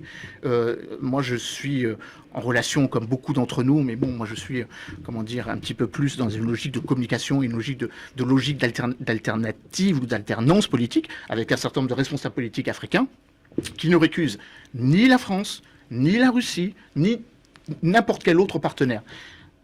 Par contre, ce qui est important à avoir à l'esprit, ce sont les grandes dynamiques. La création d'emplois en Afrique est une réalité, mais c'est une réalité qui structurellement est compliquée. Il y a 20 millions de primo-entrants. C'est-à-dire que chaque année, il y a 20 millions d'Africains qui cherchent un emploi. Bon. Il n'y a que 2 millions de créations d'emplois sur le continent africain. Donc c'est structurel. Donc la vraie question, c'est comment est-ce qu'on arrive à créer structurellement un marché. D'une phrase, la zone de libre-échange continentale africaine est une réponse. Le fait qu'il y ait une abolition des droits de douane, non pas entre le continent européen et le continent africain, mais entre les pays africains, est une réponse. Le fait qu'il y ait une unité politique. L'Union africaine est enfin unifiée. Le retour du Maroc, en 2017, a réunifié, où l'ensemble des 54 pays, 54 délégations avec la République arabe sahraoui démocratique à Addis Abeba, est une réalité. Donc il faut surtout vraiment ne pas calquer les mots du continent africain à des acteurs extérieurs. Et je terminerai, et sans aucune... Alors, je vais venir sans, aux non, acteurs sans aucune polémique, extérieurs, je donne un chiffre, sans aucune polémique. L'endettement africain, c'est 700, depuis 20 ans, l'endettement africain, c'est 700 milliards de dollars. L'évasion fiscale, c'est-à-dire l'argent qui sort du continent africain, et ce n'est pas les entreprises occidentales, c'est l'argent que les Africains font sortir du continent africain, c'est 800 milliards. Donc le continent africain n'est pas endetté, il est créditeur. Donc la vraie question, c'est comment peut-on accepter que 100 milliards de dollars aient été, chassés ou aient fui le continent africain par le biais même des élites africaines qui se sont enrichies. Emmanuel Dupuis, juste, et je vous laisserai réagir. Justement, on parle de l'Afrique et de ces pays qui sont parfois déstabilisés, et vous comprendrez que je puisse parler de la Libye. Vous avez parlé des narcotrafiquants, justement, qui ont glissé d'Amérique du Sud vers l'Afrique, mais je vous prends la Libye, où on a retrouvé, après la mort de Kadhafi, de l'esclavagisme et de la culture de drogue. Est-ce que justement, est-ce que l'on ne chasse pas des dirigeants qui sont parfois montrés du doigt comme des dictateurs, au final, pour laisser le chaos dans un pays? Vous savez qu'aujourd'hui, en Libye, vous avez des juntes, enfin des groupements qui ont morcelé le pays et qui dirigent des régions et qui ne sont pas du tout dans une structuration nationale. Et d'ailleurs, Muammar Kadhafi, pour l'histoire, et je vous rejoins, travaillait sur une monnaie africaine indexée sur l'or, justement pour sortir du franc CFA. Est-ce que vous n'avez pas l'impression qu'on annule tout espoir? La lire libyenne n'est pas concernée par le franc CFA. Hein. Le franc CFA, c'est seulement 8 pays. Il avait été question de créer une monnaie africaine indexée sur l'or. Est-ce que l'on n'est pas finalement en train à chaque fois d'annihiler toute volonté africaine de justement pouvoir être indépendant et décider de son propre avenir? Encore faut-il que le colonel Kadhafi... La question s'adresse à vous, mais vous pouvez tous y répondre. Hein. Oui, enfin j'ai beaucoup parlé, mais encore faut-il que le colonel Kadhafi n'ait pas eu des arrière-pensées dans tout ça. Le colonel Kadhafi voulait effectivement créer les États-Unis d'Afrique, mais pour lui, hein, avec lui comme seul leader. Donc ça, c'est quand même une réalité qu'il faut avoir à l'esprit. Je ne suis pas certain qu'il était vraiment pour l'émancipation des peuples. La preuve en est, c'est que la Jamaria socialiste libyenne n'était pas vraiment un exemple abouti de démocratie entre 1969 jusqu'en 2011. La preuve, les Libyens, notre camarade l'a dit, se sont révoltés. C'est une réalité. À Sirte, ils se sont révoltés. Avec l'aide de la France. Ah non, ils ne sont pas révoltés avec l'aide de la France. La France a chassé... Non, la France a chassé, c'est vrai, sur un mandat franco-britannique, donc voté par le Conseil de sécurité, donc voté par la Russie, qui n'a pas émis son veto. Muammar Kadhafi, mais c'est pas la France qui a armé l'opposition. L'opposition s'est révoltée. En tout cas. Ben non, pas officiellement ou officieusement. Non, l'armée. Enfin après, je vous laisse la liberté de vos propos, mais je rappelle quand même. Une question. Je rappelle le contexte, les printemps arabes, et effectivement le jeu de domino, hein, la révolution du jasmin, la révolution en Égypte, la tentative de révolution en Syrie et au Yémen, et en Libye, c'est une réalité. Après, je suis d'accord avec vous que l'intervention militaire occidentale est une erreur, et elle est d'autant plus une erreur que nous n'avons pas associé les partenaires africains. Idriss Déby Itno, de son vivant, avait coutume de dire qu'il avait appris l'intervention militaire occidentale, franco-britannique si vous voulez, par les ondes de RFI. Et je crois que c'est une réalité. Donc ça, c'est une vraie erreur. Mimodia Ledimen. Bon, excusez-moi, moi je ne sais pas dans quelle planète vit mon frère, mon ami frère Emmanuel Dupuis. Emmanuel. J'essaye de t'analyser, mais je peux me tromper. Parce que n'oublions pas que Muammar Kadhafi, le président Kadhafi, il a mis sur la table 30 milliards de dollars américains pour faire la monnaie africaine commune. Avec justement un parlement africain en Afrique du Sud, siège de l'Union africaine Addis Abeba, Banque centrale à Abuja, Fonds monétaire africain à Yaoundé et Banque d'investissement en Libye. Avec sur la table 30 milliards de dollars américains. Je pense qu'un président qui le fait, c'est pour sauver l'Afrique. C'était pas dans le but de diriger l'Afrique seule. Peu importe vous savez, moi, Non, mais je reprends les propos d'Emmanuel. si. Je vous dis une chose. Moi, par exemple, C'est si je suis malien, si je vois un Congolais qui s'est vraiment développé mon pays, moi je voterai pour lui s'il a la possibilité de diriger le pays. Ce n'est pas la personne qui compte. Ce que le peuple veut, c'est qu'il y ait l'accès à l'éducation, à la santé, le bien-être. Même si c'est le président et que le peuple africain a son bien-être, c'est une bonne chose. Autre chose aussi, le franc CFA. Moi, je pense que ce thème-là va aller être très intéressant. C'était le sujet suivant, le franc CFA, mais allez-y, je vous en prie. Bon, moi, comme c'est le sujet suivant, Très bien.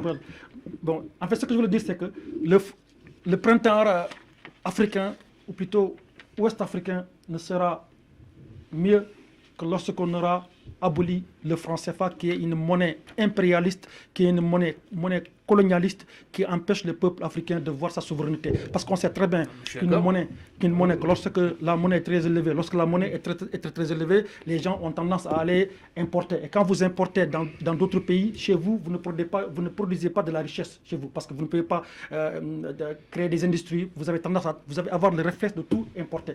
Et par conséquent, chez vous, vous ne pouvez pas développer l'industrialisation de votre pays. Et ce qui fait que votre pays va sombrer. Donc le franc CFA est une monnaie de la soumission qui empêche le peuple africain d'aller de l'avant. Le printemps africain viendra le jour où le peuple africain, en tout cas l'Afrique de l'Ouest, aura voulu tout simplement mettre à la poubelle le franc CFA. Et c'est à cause de cette monnaie qu'aujourd'hui, le peuple de l'Afrique occidentale ne peut pas être compétitif. Parce que, vous avez vu tout récemment, ils ont supprimé le compte d'opération. Quand on supprime un compte d'opération, la moralité aurait quand même voulu que l'on fasse une audition du compte pour savoir où est-ce que l'argent ou que les Africains ont déposé bêtement au sein du Cette monnaie qui a été créée en 1945. Oui, depuis 1945 jusqu'à maintenant, le peuple africain dépose bêtement au sein du Trésor public français, non pas la Banque 50%. de France, 50% de les réserves d'opération. Et même ça, 50%, c'est tout récemment. Avant, ils déposaient 100% de les réserves d'opération au niveau du Trésor public français, ce qui est anormal et injuste. Alors c'est une belle transition sur le troisième sujet. Si vous permettez, on a une vidéo à lancer et on reprend sur le troisième sujet. Contre vents et marées, 16 ans après la découverte de gisements pétroliers en Ouganda, le groupe énergétique français Total Energy et ses partenaires ont annoncé leur décision finale d'investissement. Une procédure qui scelle le dossier du méga-projet pétrolier du lac Albert, Tilanga et Kingfisher et la construction de l'oléoduc ICOP en Ouganda et en Tanzanie. Problème, le projet de Total fait face à une contestation massive de la part de la société civile locale, mais également de certaines ONG françaises. Il est aujourd'hui présenté comme une véritable menace pour l'environnement et fait l'objet d'une action en justice engagée par 6 associations françaises et ougandaises. Ce méga-projet pétrolier de Total est une vraie catastrophe sociale et environnementale pour l'Ouganda et la Tanzanie. Il s'agit en fait de 2 projets. Donc tout d'abord le projet Tilanga, qui est le projet d'extraction du pétrole. On parle ici de plus de 400 puits de pétrole qui vont être forés. Et ensuite l'oléoduc ICOP, qui sera le plus long oléoduc chauffé au monde, traversant tout l'Ouganda et la Tanzanie sur plus de 1400 km de long. Et pour cause, le projet de l'énergéticien peine à faire consensus autour de lui, et ce malgré un soutien implicite et explicite des 2 appareils d'État, français et ougandais. Total vient d'annoncer la décision finale d'investissement sur ce méga projet pétrolier, mais ça ne veut pas du tout dire que le financement de 10 milliards de dollars qui est nécessaire est bouclé. Et d'ailleurs, Total a beaucoup de mal à trouver ces financements. C'est notamment grâce à la mobilisation croissante de la société civile qui a mis en lumière les graves violations des droits humains qui sont en cours en Ouganda. Selon un rapport publié le 14 octobre 2021 par l'ONG Les Amis de la Terre France, le président français Emmanuel Macron aurait écrit à son homologue ougandais pour lui garantir le soutien de la France à ses projets pétroliers et à Total. Le document parle également de troupes militaires qui seront ensuite déployées pour protéger les régions pétrolières contre les menaces extérieures. Le projet Tilanga et le projet Kingfisher devraient rentrer en production en 2025 et atteindre une production cumulée de 230 000 barils par jour en plateau. Selon plusieurs observateurs, la France serait en passe de déplacer ses intérêts économiques vers l'Afrique de l'Est, suite à ses nombreux déboires à l'ouest et dans la région subsaharienne. Une théorie étayée par l'annonce de la relance du méga-projet gazier au Mozambique opéré par Total Energy. Alors on revient sur le dernier sujet pour clore cette émission. France-Afrique, et vous apprécierez le jeu de mots.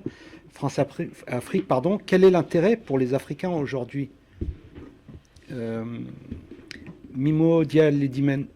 Moi, je pense que France-Afrique, moi je pense que ce système presque va mourir bientôt parce que nous, les activistes et les combattants de la liberté, nous pensons que nous allons le mettre à terre.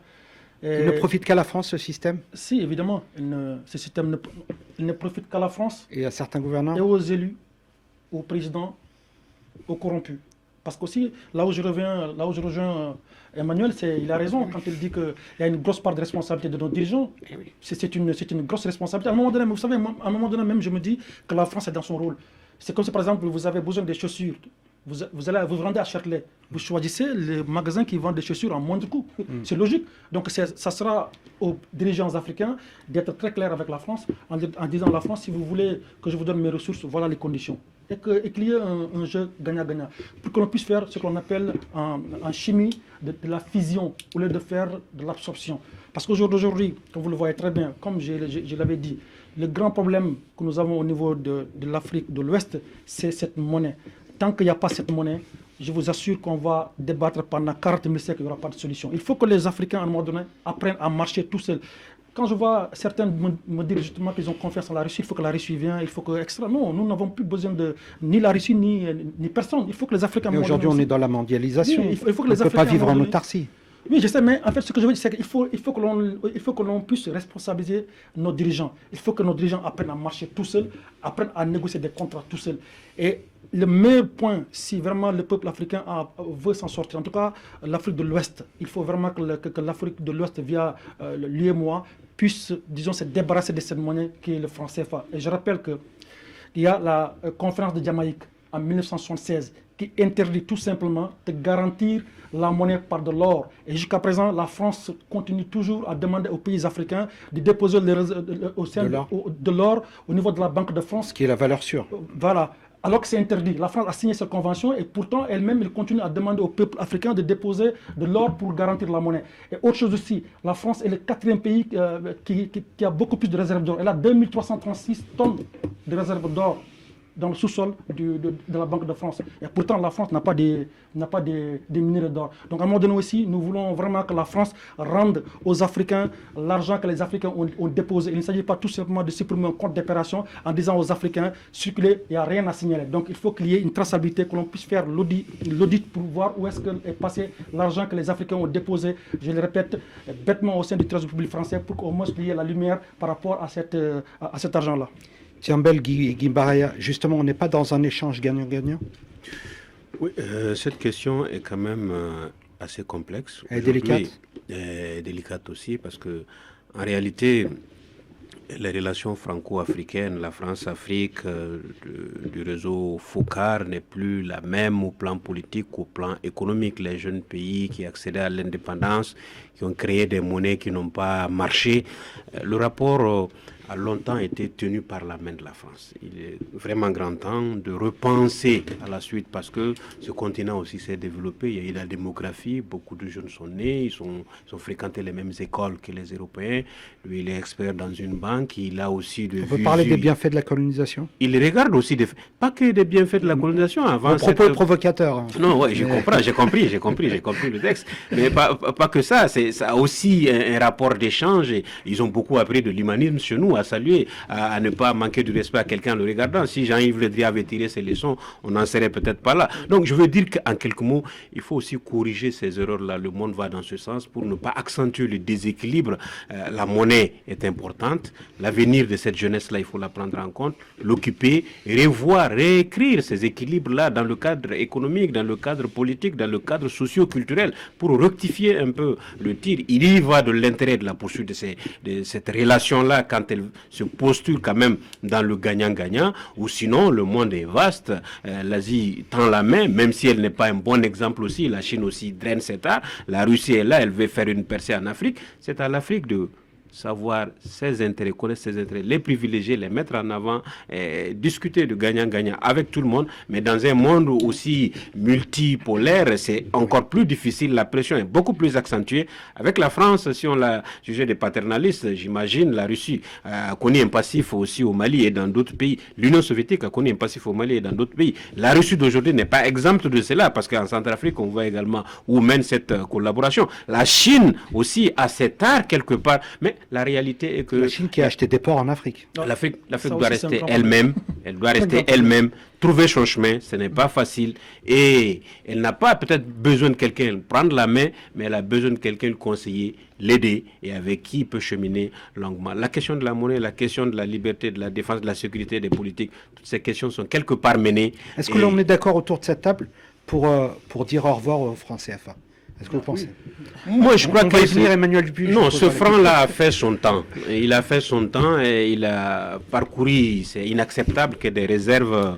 Mon grand-père, Kankou Moussa, avait des tonnes. Il a émigré avec des tonnes. Peut-être qu'il en a laissé plus que la réserve en Égypte ou ailleurs sur son chemin. Je n'en sais pas. À la Mecque, encore une fois de plus, on n'en est pas à réclamer à la Mecque ce trésor-là. On peut le repulser dans la coopération, dans la collaboration. C'est vrai qu'on nous a laissé des maisons là-bas et même en cours de route au Soudan. Il y a eu un héritage là-dessus. Mais aujourd'hui, c'est vrai, c'était une digression pour... Aujourd'hui, ces réserves de la Banque de France, ces réserves qui vont continuer à venir, cette exploitation. Ce qui n'a pas encore été exploité, qui sort du continent pour ailleurs, ça doit être utilisé de telle sorte que les deux parties gagnent. Que l'Afrique y gagne avec une nouvelle monnaie qui respecte les relations, qui puisse permettre aux politiques d'être menées, de soutenir l'éducation, la santé, et puis de permettre aux Africains de vivre ce jeu et de ne pas sortir de ce continent-là. Je crois que cet équilibre est à rechercher. Et il s'oppose à une vision d'un monde globalisé. Mais qu'est-ce qu'il manque justement à l'Afrique qui est riche de ressources sous terre? Il est où le problème en fait? Les usines. Bon, le problème, ce serait de résumer aux usines seulement, mais en même temps, nous sommes dans un monde où il y a une oligarchie quand même qui utilise le monde comme un village.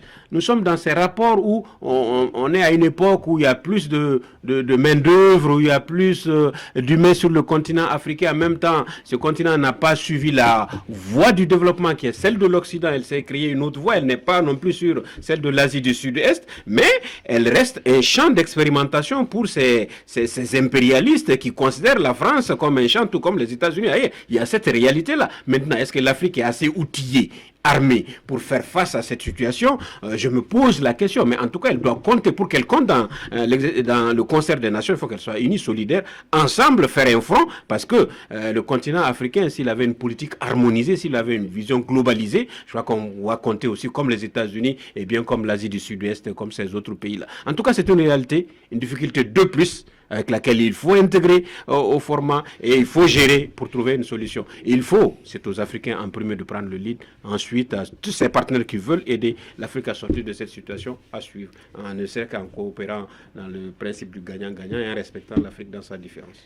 Emmanuel Dupuy, je vais vous laisser d'abord réagir, j'aurai une question sur le franc CFA.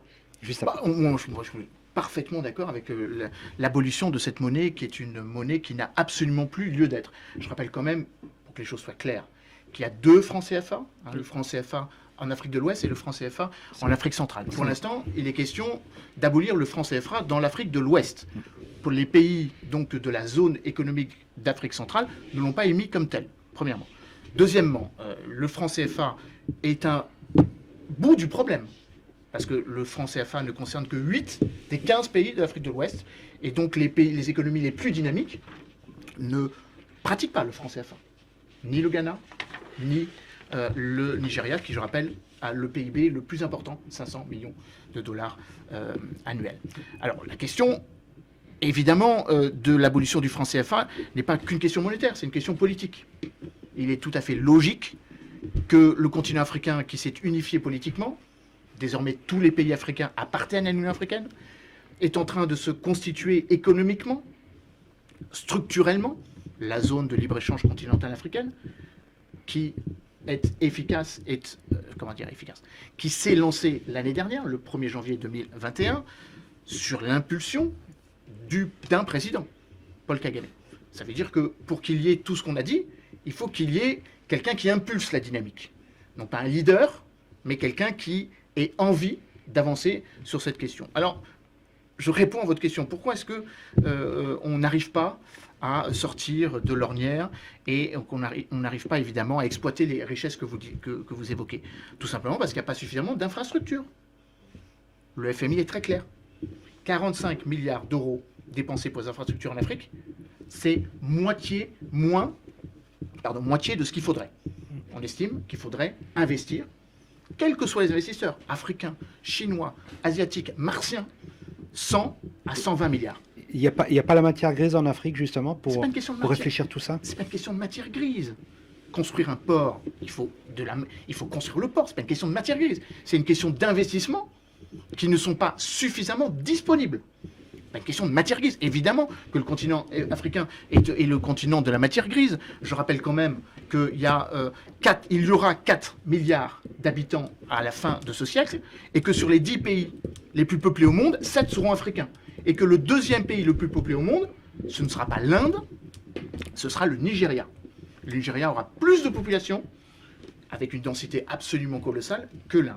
Donc évidemment que ce n'est pas une question de matière, de capital humain. C'est juste une question de mobilisation des moyens pour pouvoir sous-tendre ce développement.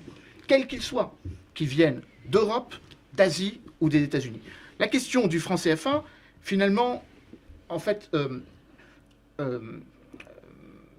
handicap, ou du moins met de côté une autre question qui, je crois, est tout aussi importante. La question de l'extraterritorialité du dollar. Pour sous-tendre le développement du continent africain, il ne faut pas que les transactions soient faites en dollars. Emmanuel, si vous permettez, alors je rebondis sur votre propos. Le franc CFA, il est critiqué parce qu'il est fabriqué en France. Est-ce que ça ne constitue pas une domination justement néocoloniale? Cher ami, c'est ce que je vous ai dit au début, mais c'est un détail. Mais pourquoi frapper cette monnaie en France? Mais c'est un détail. Puisque c'est une monnaie africaine. C'est un détail de l'histoire. La vraie question, c'est la parité du CFA. C'est pas qu'il soit que ce soit. La souveraineté ne commence pas par la monnaie? Mais bien sûr que si, mais c'est ce que je vous dis précisément. Si vous avez une souveraineté, vous êtes d'accord tous les trois pour dire que le franc CFA est une aberration et qu'il faut arrêter avec évidemment, ça. mais je rajoute que si vous avez la souveraineté sur une monnaie si vous avez la souveraineté sur une monnaie qui vaut rien, eh ben vous pouvez pas sous-tendre le développement que vous avez besoin. Si vous voulez avoir une parité avec l'euro, une parité avec le dollar et avec le yuan, vous devez construire non pas seulement une. Et je pense qu'ici, on est tous d'accord. On est tous d'accord que cette monnaie doit être la monnaie de l'unité africaine, mais il faut que cette monnaie puisse être, flexible et concurrente sur le panier des devises internationales. Voilà. Sinon, le dollar, le yuan va tout bouffer. Et c'est même pas une question de domination française. C'est les Américains et les Chinois qui vont tout racheter à vil prix. Est-ce que ça, c'est pas une nouvelle forme de... cas ce sera encore pire. Ce sera encore pire. Donc là, c'est une autre forme de dépendance. Moi, je suis un de ceux, comme beaucoup d'autres. Notre ami Kako Nakupo, l'ancien ministre togolais, qui est un pourfendeur du CFA, le dirait bien mieux que moi. La question de la monnaie n'est pas une question seulement financière, c'est une question de souveraineté. C'est ça. Là, je suis tout à fait d'accord. Je l'ai dit, c'est un anachronisme. Le franc CFA est une monnaie coloniale, post-coloniale. Il faut s'en débarrasser. Mais c'est 8 pays. Il y a 54 pays africains. Il ne faut pas focaliser que là-dessus, parce que je pense qu'il y a d'autres problèmes qui sont plus structurants ou plus déstructurants. Alors, il nous reste que 8 minutes pour terminer l'émission. On va faire un dernier tour de table en conclusion sur ces sujets de façon globale. On a parlé du printemps africain, on a parlé du franc CFA et on a un petit peu parlé d'avenir africain et ce peuple qui doit justement se libérer de cette culture coloniale. Chacun très rapidement. Oui, moi je suis très content de la dernière réaction d'Emmanuel. Il a totalement raison. On vous a mis d'accord tous les trois sur ce sujet. Sur le dernier point, on était d'accord dès le début. Oui. Sur le dernier point, dit d'autres mots. Oui. Sur le dernier point, il a totalement raison. Parce que la preuve, ils veulent changer. Parce que c'est substituer, du moins, parce que la substitution, quand on change un élément A par un élément B, il veut substituer le franc CFA à l'éco. tout en maintenant la parité fixe. C'est là où se trouve le danger. Parce que quand la parité est fixe, vous savez, la monnaie, ça répond à l'offre et à la demande. Plus vous avez des bananes dans un marché, plus le prix devient faible. Moins vous en avez, le prix devient élevé. C'est ça la loi de la monnaie. Donc tant que la monnaie n'est pas flexible, nous voulons que le franc CFA soit relié à un panier de devises. Comme ça, on pourra commercer avec tous les pays du monde. Donc que la monnaie soit échangeable. Voilà, exactement. C'est ce que la Chine a fait. Quand la Chine, par exemple, quand les États-Unis taxent la Chine ou font des blocus sur la Chine, qu'est-ce que la Chine elle fait? Elle baisse sa monnaie. Donc c'est une bonne technique. Oui, elle dévalue sa monnaie. Donc voilà, tout est question de parité fixe. Nous ne voulons pas qu'il y ait cette parité fixe qui empêche le peuple africain d'aller de l'avant. Et je vais aborder sur l'autre point aussi qui me paraît fondamental. Par rapport, disons, de façon globale, par rapport à votre question, moi je pense que si l'Afrique veut s'assumer, il faut que l'Afrique ose dire à ceux qui veulent le payer, y compris même ses propres dirigeants qui sont les valets, les vassaux de l'ensemble des gens qui font faire signer ces contrats léonins qui leur sont profitables. Et puis aussi, il ne faut pas oublier, tout à l'heure, Emmanuel a dit qu'il y a plus de 800 milliards d'évasion fiscale. En 20 ans. En 20 ans. Donc, les Africains qui détournent l'argent et qui les déposent dans des paradis fiscaux, est-ce que ces pays ne savent pas que cet argent a été détourné? Si vous êtes un ministre, vous êtes payé, je sais pas, 3 millions, 4 millions, et qu'un jour, votre banque se rend compte que vous avez 800, je sais pas, 8 milliards dans votre compte. Il n'y a pas une question, il n'y a pas une moralité. Enfin, on est en train de lever la confidentialité sur ces paradis fiscaux depuis peu. Difficilement. Oui, difficilement. Mais c'est l'aspiration en tout cas. Enfin, en Suisse, ça n'a pas beaucoup bougé. Hein. Enfin, il y a de la délation. Voilà. Bon, on espère aussi, je vais chuter sur ça justement, on espère aussi que les nouveaux dirigeants qui vont venir, panafricains, parce que moi je crois beaucoup aux panafricains, j'espère que ce sont les seules personnes qui aujourd'hui vont essayer de reconstruire cette Union africaine qui tend à évoluer, parce que quand je dis l'Union africaine, on sait très bien que l'Union africaine est financée à 99% par l'Union européenne, donc à un moment donné aussi, il faut que les Africains apprennent à marcher tout seuls et ne pas croire ni à la France, ne pas croire à la bénédiction de la Russie si nous voulons nous en sortir. Très bien. Tiens, Bel Guibaraya, juste en conclusion des sujets. Oui. En conclusion du sujet, je veux dire que la problématique au Mali est une crise sérieuse, c'est difficile. Il faut regretter que ces relations soient aujourd'hui tendues avec la France, mais qu'elles ne se fassent pas au détriment d'une diversification. Le Mali et la France ont des liens de sang. Il faut redonner place à la raison, coopérer dans l'intérêt supérieur des deux nations, se dire cette vérité-là et accepter que le Malien aussi de 60 ne soit pas celui de 2021, accepter ce paradigme, cette évolution et ce changement-là. Après, par rapport à l'Afrique, j'aimerais, s'il y a un qualificatif, c'est peut-être l'harmattan qui souffle et que cet harmattan n'amène pas, qui est de caractéristique un vent chaud et sec, n'amène pas la chaleur qui détruit, mais celle qui unit et amène l'apaisement par cette circulation. Les relations franco-africaines l'ont été, avec ce passif-là, ça a été tout le temps des relations lourdes d'héritage, avec le sens historique plein de sang, mais il reste des relations qu'il faut reconstruire et mettre à jour. Et enfin, pour finir, la question de la monnaie est une question importante.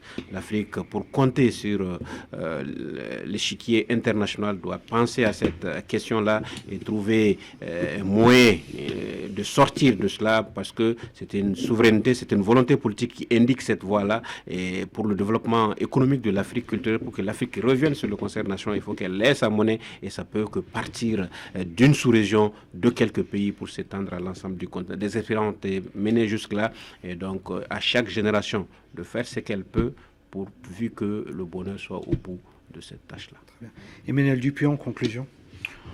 Alors bon, c'est très difficile de faire une conclusion personnelle, surtout quand je dois conclure par rapport à des positions qui sont effectivement partagées mais complémentaires. Bon, je crois déjà qu'il faut, et là je balaye devant ma propre porte, celle du responsable politique français, que nous écoutions davantage les voix alternatives au régime avec lequel nous discutons.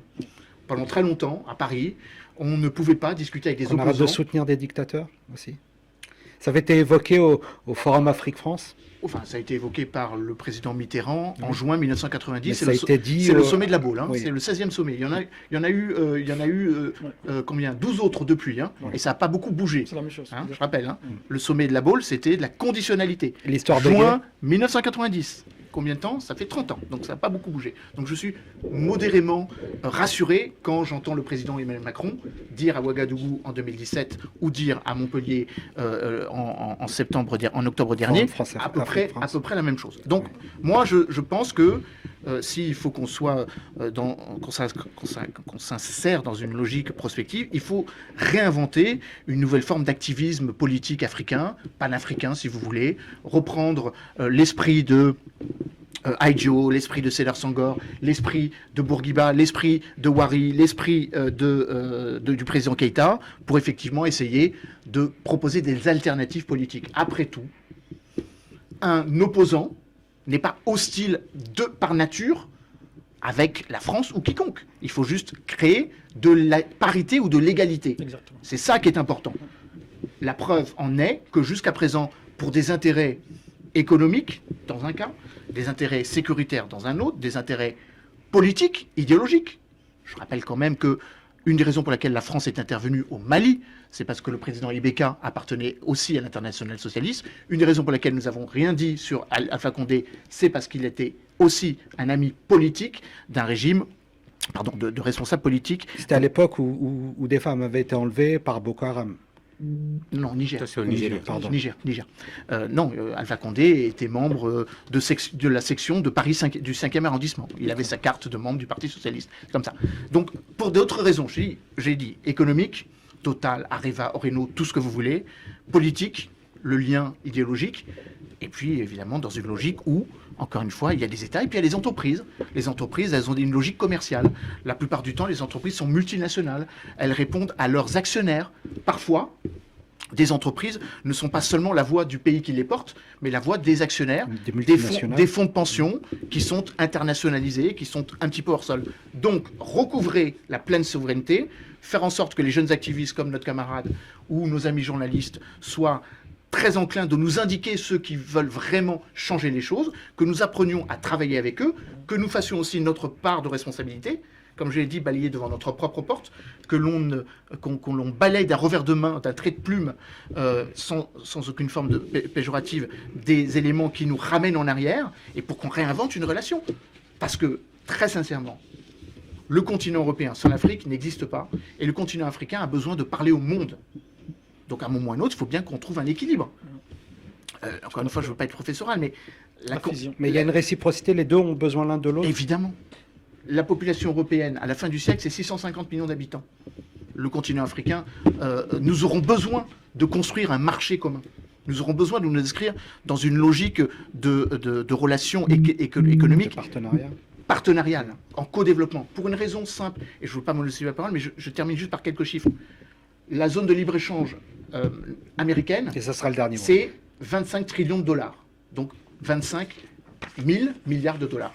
La zone asiatique, qui s'est constituée là depuis le 1er janvier 2021, c'est à peu près 22 000 milliards de dollars. L'Europe toute seule, avec l'Afrique, c'est 18 milliards.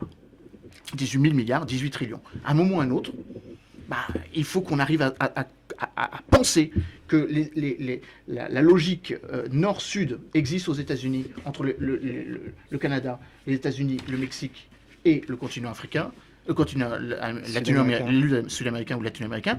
C'est la même logique qui voit, paradoxalement, la Chine, l'Inde, les pays de l'Asie du Sud-Est, le Japon, la Corée du Sud, comprendre leur intérêt à œuvrer ensemble à un grand marché commun. Si nous ne comprenons pas que l'Europe est trop petite et que l'Afrique a besoin d'un débouché, évidemment que la profondeur stratégique de l'un et l'autre, de par la Méditerranée, nous amène obligatoirement à penser ensemble notre développement. Sinon, donc un échange gagnant-gagnant, et ça sera le mot de la fin. Merci Emmanuel Dupuy. Je rappelle votre livre Mimo Dial et Dimen. Les deux livres. Oui, les deux livres, mais pour le coup, il est intéressant, le précédent sur aussi, vous, pour me le dédicacer, L'Afrique humiliée, l'enfer de la vérité, aux éditions L'Harmattan. Donc, merci à vous pour votre participation. Emmanuel Dupuy, merci à vous. Tiambel Gimbaraya, je rappelle que vous êtes journaliste à La Voix du Mali. Merci à vous, merci. Il ne me reste plus qu'à vous souhaiter un bon week-end et vous redonne rendez-vous dans une semaine. On l'a pas vu, c'est dommage. Nos larmes noires, il faut le montrer.